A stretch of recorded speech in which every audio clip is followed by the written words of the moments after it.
মিম সম্পর্কে আমি বলেছি, কিন্তু তখন পর্যন্ত আমি এই ভিডিওটা দেখি নাই। আমি তখন পর্যন্ত আমি জানতাম না সে আমাকে নিয়ে এই ধরনের কথা, এই ধরনের ল্যাঙ্গুয়েজকে ইউজ করছে। যাই হোক, ভিডিওটার কথাগুলো শোনেন। আমি কারোর নাম বলবো না, বাট কুমিল্লা বললে আপনারা বুঝা থাকে। এই কুমিল্লার যে জিনিসটা, আই হোপ আমি কারোর নাম বলবো না, বাট কুমিল্লা বললে আপনারা বুঝা যাবেন।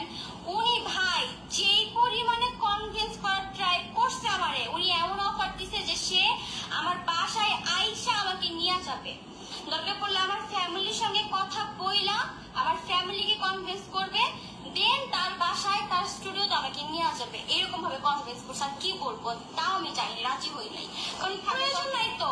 যে মানুষ আমাকে মানে আমার শত্রুর সঙ্গে মিলা আমাকে ছোট করছে, ছোট করে নিজে আইকলা বাস নিজের পিছন দিয়ে নিচে নিজে হাইটা, এখন যখন বুঝতে পারছে যে না জিনিসটা না আমার উচিত হয় নাই, তখন বললো কি সেই মানুষ আমার শত্রুরে ত্যাগ করে আবার আমার কাছে এলো, আমাকে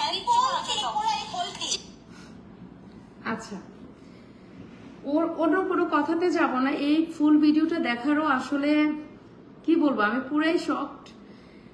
সে প্রথমে বলতেছে যে জিনিসটা, এখন কথা হচ্ছে আমি তাদেরকে নিয়ে কাজ করছি, তোমার খারাপ লাগতে পারে, পাবলিকের খারাপ লাগতে পারে, কারণ পাবলিক তোমাকে ভালোবাসে,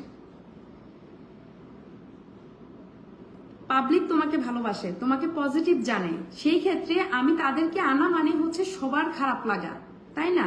তো এইটা তো মানে এই কি বলবো, এই জিনিসটা হওয়ার কারণে একটা ভুল বোঝাবুঝি বলো, একটা ভুল আমি করছি যে তাদেরকে এনে তোমার মনে কষ্ট দিছি, কিন্তু তোমার মনে তো কোনো কথা বলে কোনো হার্ট করে কোনো কথা বলি নাই, তোমাকে নিয়ে কোনো নেগেটিভ কথা আমি বলি নাই।